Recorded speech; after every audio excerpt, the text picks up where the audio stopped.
part here, where it appears there are a couple of dinosaurs out today, and it looks like they are a pair of a male and a female iguanodon, and an animal we have not seen since one of the episodes of Season 1. This is an Ankylosaurus. Last time we've seen one of these creatures was during Season 1, when that one Ankylosaurus killed one of those concavenators.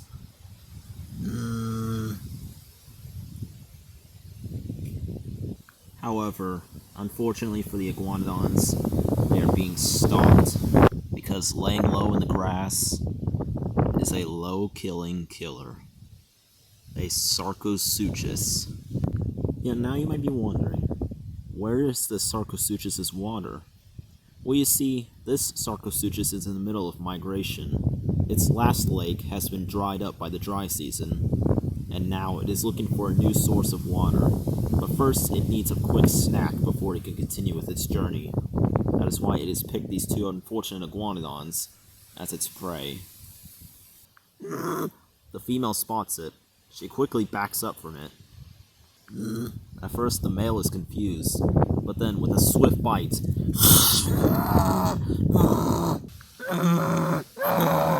the Sarcosuchus has got a firm hold on the base of his tail. The female tries to help, but she's too weak. You see, Sarcosuchuses have a firm hold with their teeth. Not only that, they have strong armor, allowing them to withstand most bashes of damage. But luckily for these iguanodons, luck is about to shine on them.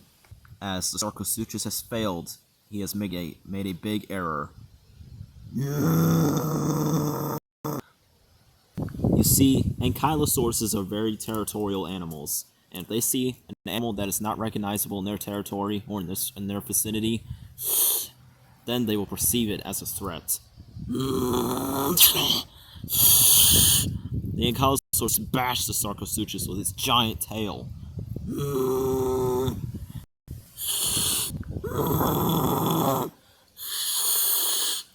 Sarcosuchus has a bad fracture on the left leg. Or no, on his right leg. I'm really sorry for that. After some persuading, the Sarcosuchus crawls away. Now you see, these two species of dinosaurs may be a completely different species of animals, but the one thing is, when help calls, almost anyone will answer. That's why this magnificent Ankylosaurus put aside its differences between these two iguanodons and saved the life of this young male. And thanks to this hero, now he gets to live on for possibly the rest of his life. But what's this?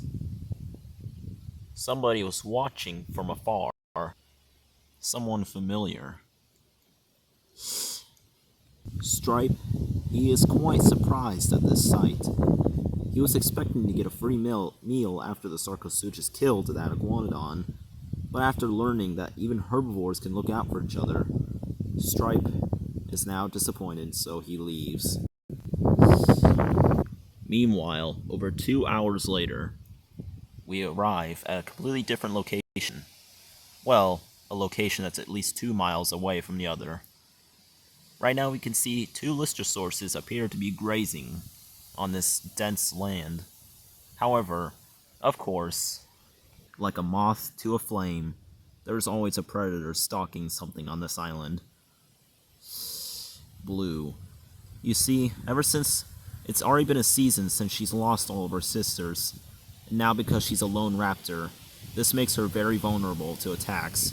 And so because of the lack of a pack, she's gonna have to hunt for food on her own. And sadly for Blue, this also means smaller portions are gonna have to be killed instead of the usual medium portions her and her sisters used to eat. Unless that portion is deceased, Blue is not going to be able to get her hands on any medium carnivores or herbivore carcasses. Because thanks to her being a raptor, she can only kill things that are just as big, if not smaller, than her. Blue, like a cat in the weeds, waits for her prey, and then she pounces.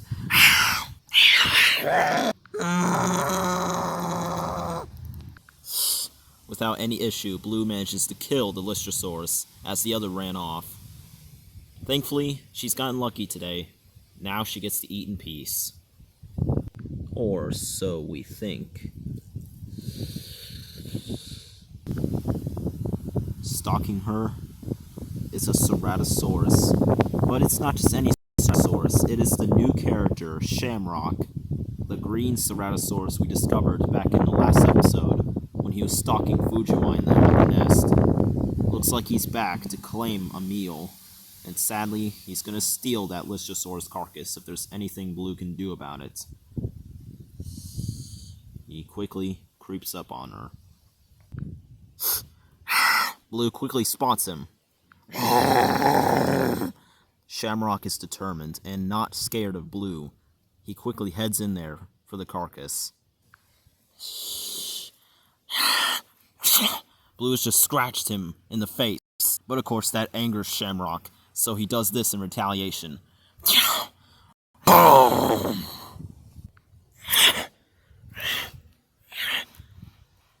Blue is not dead, thankfully. She just has the wind knocked out of her. But sadly, being a bigger killer Shamrock is, he quickly overpowers her and is about to finish her. But then, something happens. It is Stripe. He's trying to save Blue, but unfortunately, as you can see, Shamrock, he is strong. And unfortunately, he tossed him down. Unfortunately, as it looks like it's the end for poor Stripe, that's when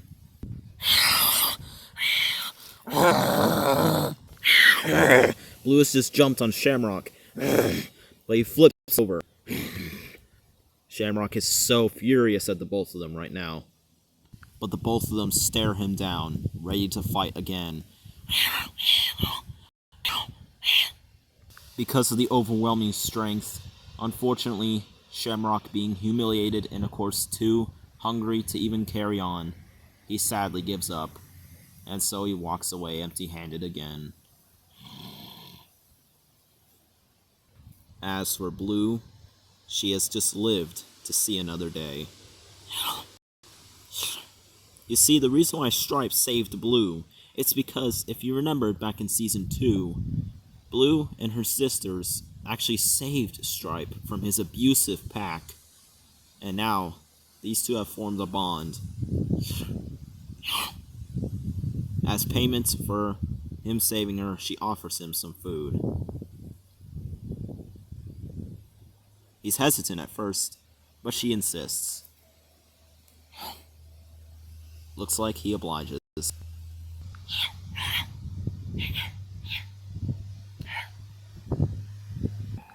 Thank you so much for watching Season 3, Episode 6 of Jurassic Adventure. See you in the next episode.